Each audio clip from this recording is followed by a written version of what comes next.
to był zryw, wydaje mi się, że był zryw i wszyscy mieli to. Na początku pojechaliśmy na granicę coś pomóc, zobaczyliśmy, że straż pożarna przeładowuje to na drodze, a normalnie na drodze krajowej przeszlabanem przerzucają to z samochodów. Zobaczyliśmy, że bez sensu jest przerzucanie to na drodze, jak można użyć rampy i zrobić to poleciak i otworzyliśmy ten magazyn i z każdego dnia jakaś organizacja się do nas zgłaszała. Bo robimy to bezpłatnie, bez żadnych opłat, więc nie ma sensu moknąć na dworze, jak można to zrobić pod dachem.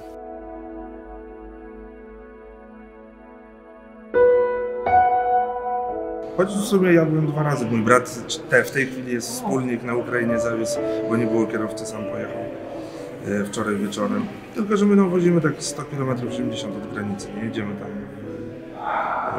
ale mam właśnie filmy, zaraz pokażę, jak wiozą w kamizelkach kuloodpornych i w kaskach do Kijowa.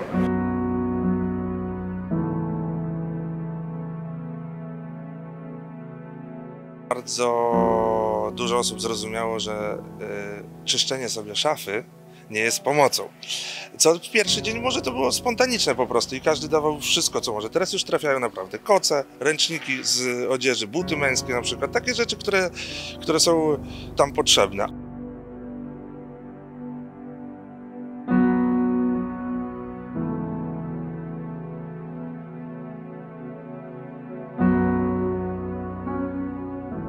No, jak powiedzieć, ja jestem z zachodu, z Lwowa, to tak u nas jeszcze mniej więcej, no tam jak jechać dalej pod Kijów, to oczywiście, że straszno jest, bo nie wiesz, kiedy przyleci i co tam będzie.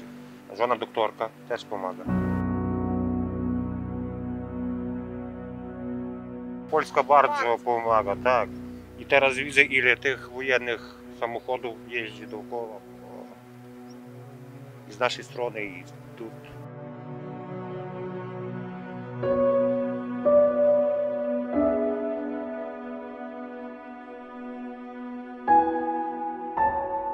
Dziękuję serdecznie Pani. Dziękuję. I taka naklejka na ciężarówkę to jest specjalny klej, będzie się trzymała. Tak, tylko jak będzie Oczywiście. czysta pogoda, Tak, do myjni proszę i będzie, Chcielibyśmy- będzie na naczepie.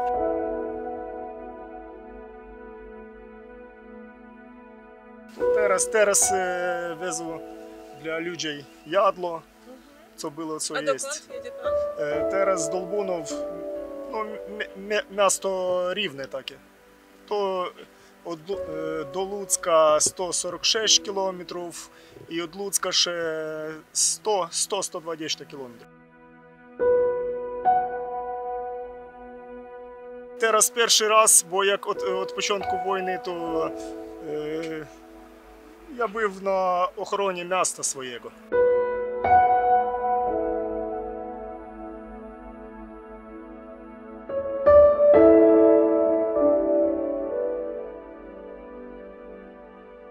Ci ludzie, którzy tutaj przychodzą, często praktycznie bez niczego, bez żadnych bagaży, bez żadnego jedzenia. Ludzie, którzy w ogóle są zagubieni, są w obcym państwie, nie wiedzą, co mają dalej zrobić, gdzie mają dalej jechać, więc tak naprawdę cała sytuacja. Jakbym miał wymienić jakąś, nie wiem, konkretną sytuację, to ciężko mi tak naprawdę z głowy powiedzieć, bo było ich naprawdę sporo.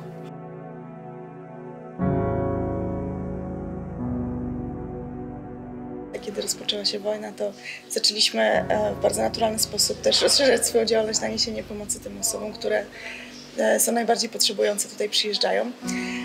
No i zaangażowaliśmy się w koordynowanie takich wysiłków, jeśli chodzi o znalezienie zakwaterowania, transport, ale pierwsza potrzeba, którą zobaczyliśmy, która nie jest zaspokajana, to jest takie bezpieczne, ciepłe miejsce dla mam z małymi dziećmi na granicy. I na tę potrzebę staraliśmy się jak najszybciej odpowiedzieć.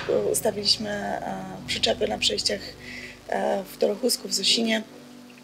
I tutaj mamy zespoły wolontariuszy, którzy wspierają mamy z maluchami na przejściach granicznych, te, które naprawdę długi czas spędzają w oczekiwaniu na przejście albo w oczekiwaniu na transport dalej.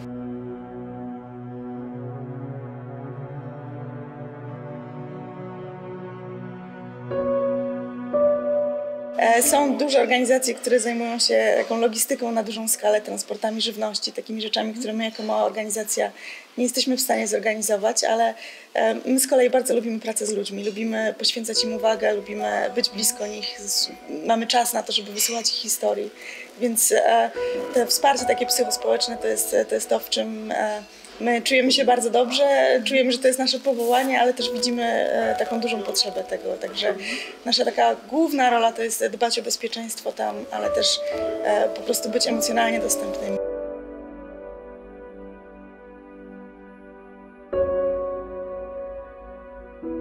Czasami jest tak, że pojawia się szybka potrzeba, którą trzeba zaspokoić w ciągu 1-2 dni i wtedy zbiórki niestety nie nadążają. Dlatego finanse są też potrzebne. Doceniamy każdą formę pomocy, ale takie wsparcie materialne pozwala nam szybko reagować i być rzeczywiście tam, gdzie trzeba w bardzo krótkim czasie. Plus no, mamy też koszty związane z wynajęciem przyczep, ogrzaniem ich i no, takimi stałymi operacjami tam na miejscu. Poznaliśmy też paru kierowców, którzy już nie wrócili niestety, więc to jest no, wojna, tak? Dosłownie. I bardzo ich podziwiam za to, co robią, jak jadą gdzieś właśnie blisko frontu, żeby dowieźć potrzebne zapasy.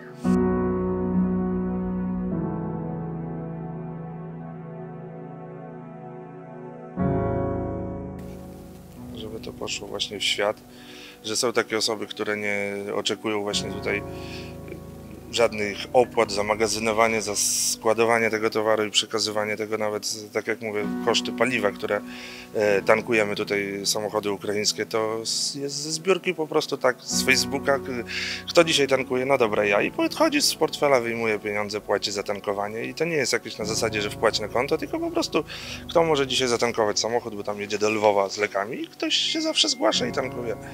Nawet nie robimy rejestru ani spisu tego, kto ile zatankował.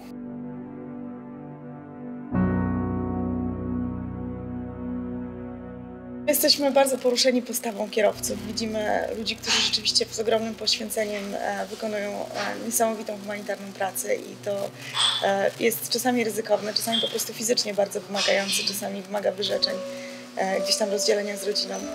W zeszłym tygodniu miałam możliwość rozmawiać z 2 kierowcami, którzy przewozili akurat transport od nas do Równego i widzę, że oni czują się ewidentnie powołani do tego, co robią. To nie jest tylko praca, którą wykonują, ale wkładają w to całe serce.